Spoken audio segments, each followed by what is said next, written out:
Queremos hacerle 3 ejes nada más, preguntar algunas cosas por la coyuntura uruguaya y la visión más internacional que tiene que ver con nuestro programa, que es de política internacional. La primera pregunta que queríamos hacer era, después de 15 años de gobierno del Frente Amplio, hay un montón de logros y de cuestiones que seguramente ustedes tienen, pero la mirada que me interesaba que nos contara es si usted tiene que pensar en qué cambió la sociedad uruguaya en esos 15 años del Frente Amplio. Si más justa, más solidaria, algún aspecto más profundo que usted haya sentido que los 15 años del FA le cambiaron a Uruguay. Cambió el reparto económico. Hay menos pobres y mucho menos indigentes en el sentido clásico del término. Eso no equivale a que se haya multiplicado la ciudadanía. Progresamos bastante desde el punto de vista del reparto de la economía.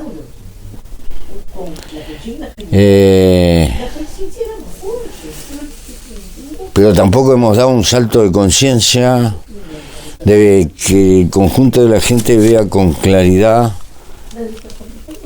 por qué se logró eso. Todavía está muy restringido a la suerte y el esfuerzo personal y medio que cayó del cielo, pero sin poder conectar el rumbo real de la política y de las medidas que incidieron para hacer posible ese reparto. Creo que este es un problema medio contemporáneo. 2, es una época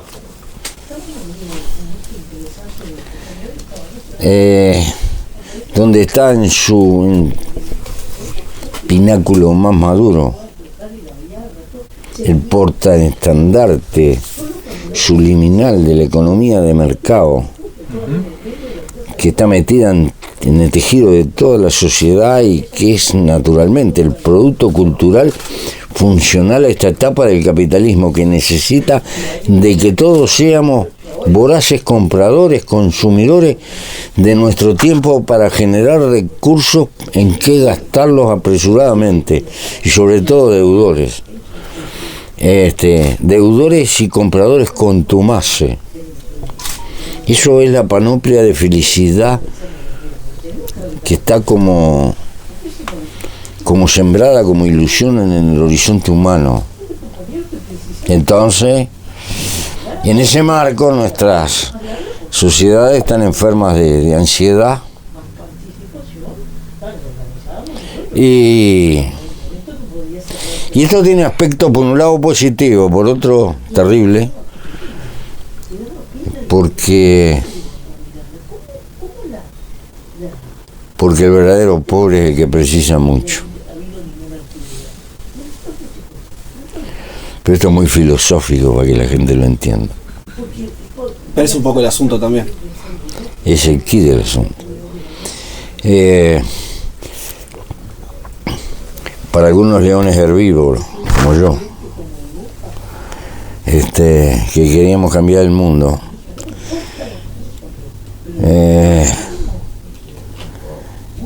esquemáticamente tendíamos a pensar que cambiando las relaciones de producción y distribución cambiábamos al hombre. Sin medir que paralelamente hay una batalla cultural que es la central y que si no cambia la cultura no cambia nada, y que es más difícil cambiar la cultura que cambiar una realidad material.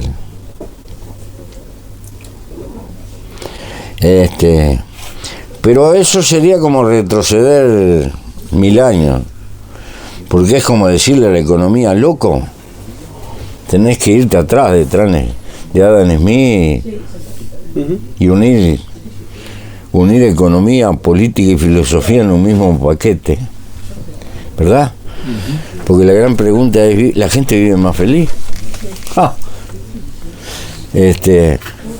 Pero ahí nos vamos.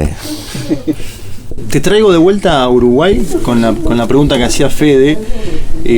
Una de las cosas que nosotros nos preguntamos siempre es si el Frente Amplio está logrando a partir de esta elección un cierto trasvasamiento generacional, porque es la primera elección en la cual, desde que el Frente Amplio está en el gobierno, ni vos ni Tabaré van en la boleta presidencial.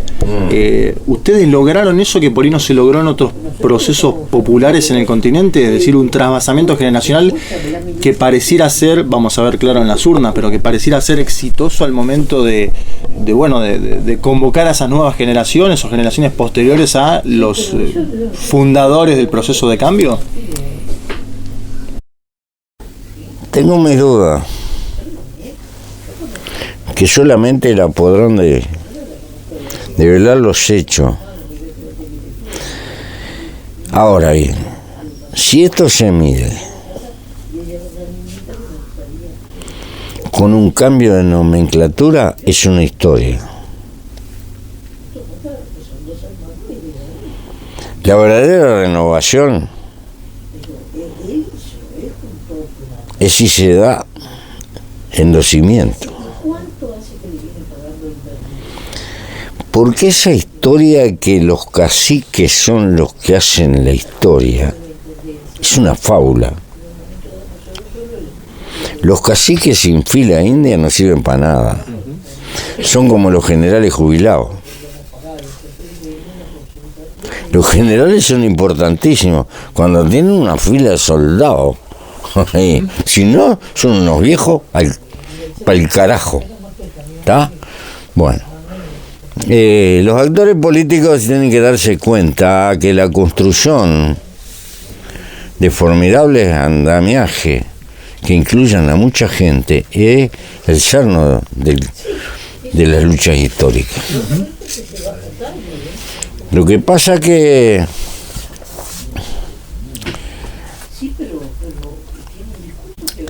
somos descendientes de sociedades patriarcales, por otro lado estamos todavía embebidos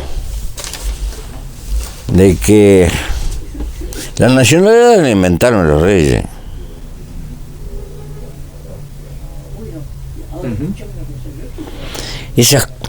Hay toda una serie de mitologías que la inventaron las cúpulas. Las repúblicas son un sueño frustrado todavía, o a media máquina, intentando suscribir que los seres humanos básicamente somos iguales. Pero eso es una cuestión de papel. Desde el punto de vista práctico estamos la legua de que somos iguales. Hay algunos que son mucho más iguales. Y esta es la gran deuda social que tenemos. Si profundizo mucho me pongo medio jacobino, no quiero entrar en pero hay mucho de eso. Entonces tenemos ciertos atavismos todavía feudales. Señor presidente tiene que tener la alfombra roja, los locos que tocan la corneta, vamos por la Casa Rosada. Vos tenés otra perspectiva. O parece que presentan un presidente como un ¿no? Sí. Antes los monarcas eran los secretarios de Dios en la tierra, poco menos, y ahora no son, pero es como precisamos, ¿no? La jerarquía, la dignidad, decimos. El nuevo liderazgo del Frente Amplio, el que va a venir después de vos, ¿se parece a esto que sos vos, que vivís acá? No, que es bravo, es bravo. Ah. ¿Les cuesta? Eso cuesta, no es changa. Yo soy muy rupturista, no. Pero bueno, el problema es tratar de dejar una escala, una corriente de pensamiento y de conducta. Uh-huh. Y la conducta que cuenta es la que se expresa en la vida real, no el verso. Una cosa es lo que se dice, otra cosa es cómo se vive, como todo lo demás. Uh-huh. Que vaya en ese sentido, en el sentido republicano, porque hay una crisis de la democracia a nivel del mundo. La gente tiende a creer cada vez menos. Y cree menos porque los gobernantes adoptan una escala de una forma de vida y un estilo que no es el de la mayoría de la gente. Entonces, la república se transforma en un verso y la gente de alguna manera lo percibe. Y nosotros tenemos que elegir gobernantes, que son unos iguales. Tendríamos que caminar hacia una sociedad donde pudiera ser gobiernos por sorteo. Porque capaz que le encontramos uno bueno. Bueno, yo última sobre Uruguay. Es medio un lugar común decir que Uruguay quedó un poco como una de las pocas reservas de gobierno progresista, gobiernos populares, de centroizquierda, lo que fuere, en medio de un giro conservador en la región, un giro a la derecha, se habla. ¿Cómo te parece que eso va a afectar, si va a afectar la elección y el proceso político en Uruguay, o si Uruguay mantiene una autonomía respecto del proceso regional? No, el Uruguay está muy golpeado por la situación global de América y por el mundo. Estamos en una época en ciertos paradigmas, es como una época de Santa Alianza, ¿no? Aquello que sobrevino a la Revolución Francesa, de restauración conservadora y algo del estilo. En el marco de otras crisis, porque es un mundo cada vez más complejo. Está el brutal impacto de la civilización digital, que va a tener consecuencias, a mi juicio, hasta institucionales. Esto que llamamos democracia representativa, así como está, ya no es tan representativa porque las sociedades son muy complejas. Cosas van a pasar. Pero no me preocupa lo conservador, porque es eterno. La historia humana es un eterno péndulo. Y hemos estado mucho más jodidos, hemos estado tapados de dictadura y curtidos a palos. A mí no me va a asustar el viejo Bolsonaro o la utopía del pobre Macri, pensando que con el fondo vamos, para el fondo vamos como aplomados para abajo. Porque hay utopistas de derecha y también de izquierda, ¿no? Ahora, el utopismo exagerado es ucronismo, que es otra cosa. Una cosa es tener utopía y otra cosa crónico. Bueno. Pepe, nosotros discutimos mucho en el programa o tratamos de entender algunos los problemas que tuvieron, y algunos muy, muy obvios, muy fuertes, como es el caso del proceso de Venezuela, del proyecto venezolano. Vos tenés ahí, que fue en el momento era una referencia muy importante para la izquierda continental, por ahí ahora menos.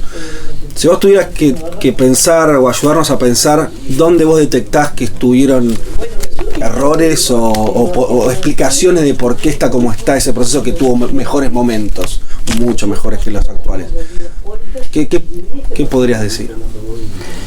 Yo creo que Venezuela paga el precio, por un lado, de su historia. Es un país que se acostumbró a vivir dependiente del petróleo y abandonó el prosaico trabajo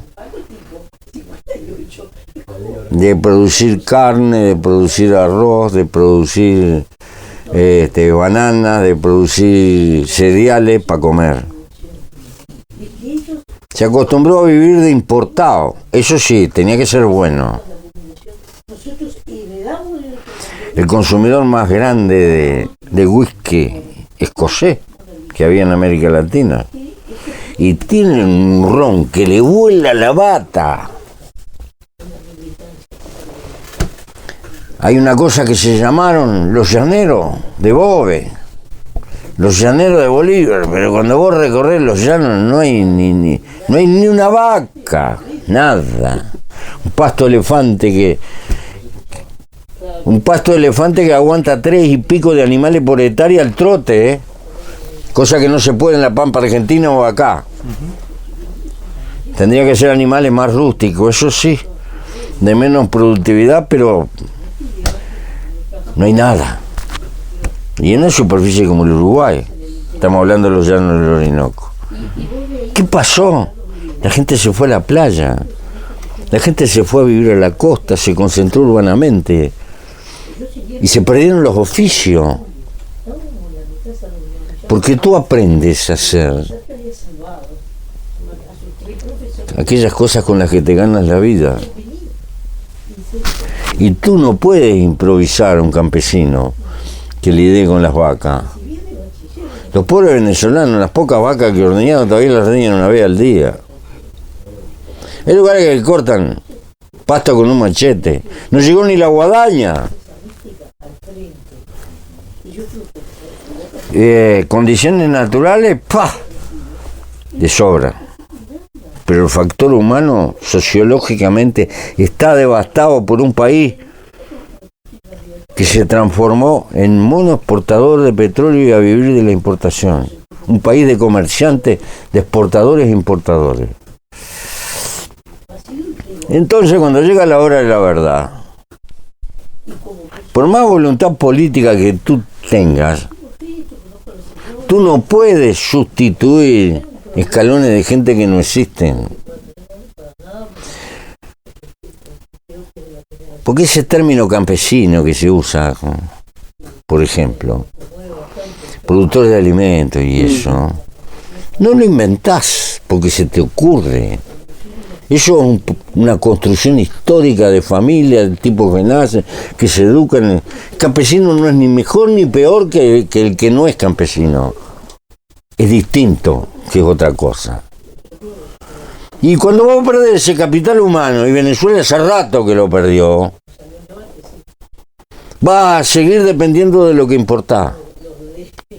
Y entonces el día que tu moneda se viene al suelo, el petróleo, lo que tenés para vender, estás contra las chapas. Porque te acostumbraste a vivir de lo que venía de afuera. ¿Haces alguna separación ahí? Entonces, creo que este fenómeno no lo podía solucionar Chávez ni Magoya, porque es un proceso de cambio histórico. Ahora, se pueden cometer errores a favor o en contra. El voluntarismo extremo es un error. Yo me acuerdo una vuelta que penetré en una fábrica metalúrgica que había por allá, muy grande, que la habían nacionalizado. Y yo cuando entré vi el chisporroteo aquello y le pregunto, decime una cosa, Hugo, ¿a vos te parece que esto va a seguir funcionando así? ¿Funcionará? Porque yo a esa altura era viejo y esa película la había visto.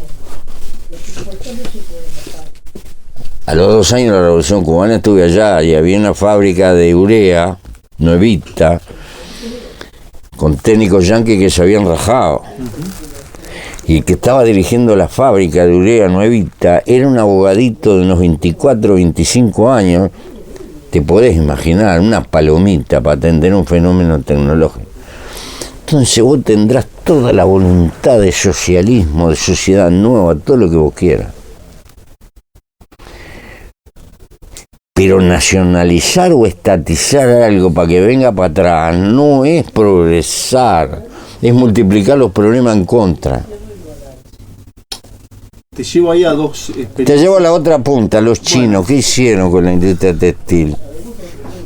En el 48, el magnate más grande que tenían. Nacionalizaron la fábrica, pero lo dejaron al frente, manejándola.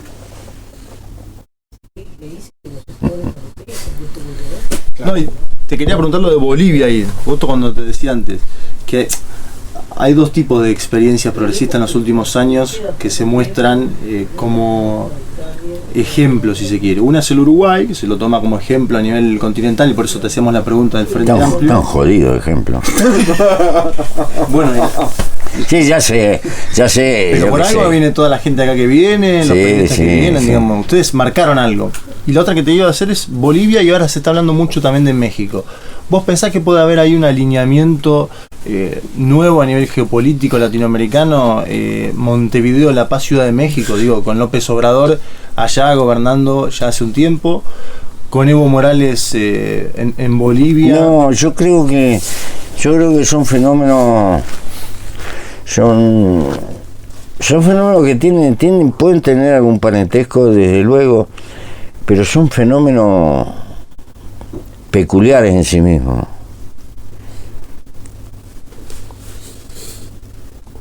Esa es una cosa.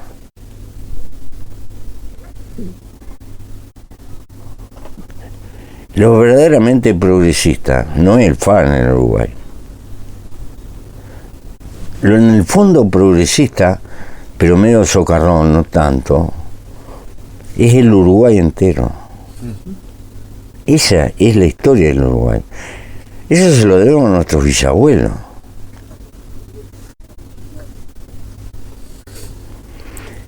Acá es un país donde la iglesia... Teníamos un tipo que en 1910 escribía a Dios con minúscula al frente del país, y que se juntó con una separada del maíz con 3 hijos y era presidente de la República. Hace rato que tuvimos locos sueltos.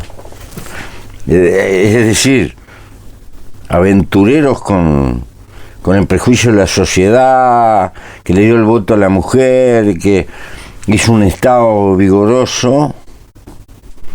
Eso lo heredamos. ¿Ah? Y lo defendimos. Por lo menos lo mejor de eso lo defendimos. Eso tuvo enfermedades, clientelismo, caída, retroceso, pero tiñó la historia del Uruguay.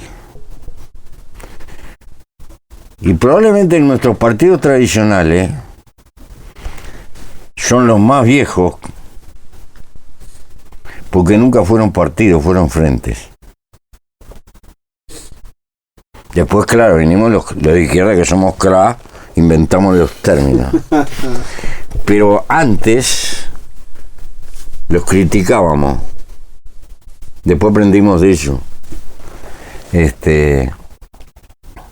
Inventamos esta gigantesca política de alianza que compone el frente, que nos relajaron, colcha de retazo, todo lo que pero ya tiene 48 años. Que es algo formidable.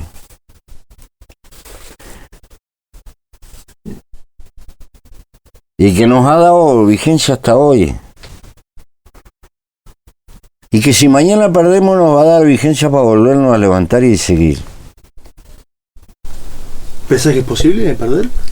Siempre es posible perder. Porque a veces ganar también es perder.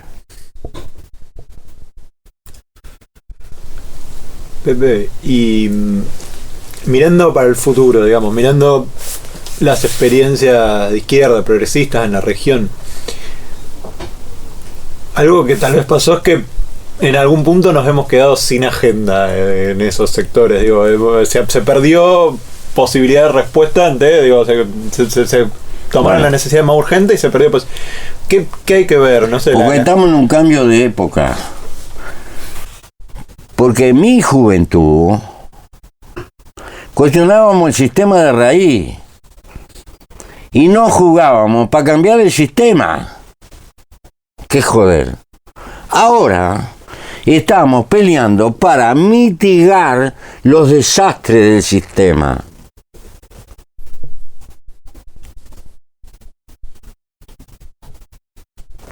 Pero de hecho, entonces, de luchadores por el socialismo, hoy somos progresistas. Hay que hablar con estos términos provocativos para tener la humildad de ubicarnos donde... Ahora, ¿podemos hacer otra cosa en esta circunstancia? No, pienso que no. Porque además tenemos que encontrar otro camino. Y esa es una deuda que tenemos por delante. A mí no me sigue convenciendo el capitalismo. Lo tengo que bancar porque no lo puedo voltear. O Sencillamente, porque no tengo ninguna propuesta mejor todavía construida. Pero no me vayas a decir que este es el reino de la igualdad o algo por el estilo. No me jodas. Ahora que el capitalismo trajo... sí. Nos da 40 años más de vida de promedio que hace 150 años. Y ha multiplicado y ha creado toda una civilización. No es moco de pavo lo que ha hecho. Hay que ponerle... También nos lleva a un holocausto. Si seguimos así, vamos a un holocausto ecológico. ¿Podremos sujetarlo? No sé.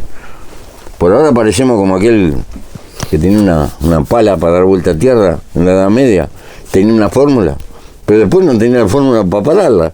Esto empezó a ir cada vez más. No sé. Pero esa es otra discusión. ¿Y cómo convencemos a la gente que por ahí siente que tiene algún poquito más, algún poquito mejor y eso de que por ahí tiene que consumir menos? Porque obviamente no se lo vamos a pedir al que tiene hambre, pero digo, al que está un poco mejor que... hay muchas cosas que construir. El mundo tiene los medios para sostener a todo el mundo bien, pero no con este nivel de que hay locos que están desesperados por comprar la Ferrari así nos vamos al carajo. Pero bueno, es otro tema. Yo te hago la última, en mi parte, que tiene que ver con... Queríamos traerte a Lula y hacer un paralelismo con tu liderazgo. Lula parecía destinado al mármol, hace un año que está preso. Lo que pensaban los brasileros se fue con no sé cuánta imagen positiva, ¿no? Y está producto de un montón de cosas en otro lugar y sigue siendo igual un liderazgo, obviamente es muy fuerte, pero le pasó todo eso en el medio. ¿Vos te haces alguna pregunta de cómo tener los uruguayos en un tiempo? ¿Pensás en el legado? ¿Pensás en el Lula, en todo lo que le pasó? No sé qué... Es raro, ¿no? Lo que está pasando con los líderes que... No es raro, es lo que pasa siempre. ¿Qué pasó con San Martín? ¿Qué pasó con Artigas? ¿Qué pasó con todo lo que servía de América Latina? ¿Qué mierda pasó? 50 años después, una cosa bárbara. ¿Pero cómo la pasaron? Como tarro al basural. Más bien, otra vez lo mismo. Otra vez. Todo entonces. Sí.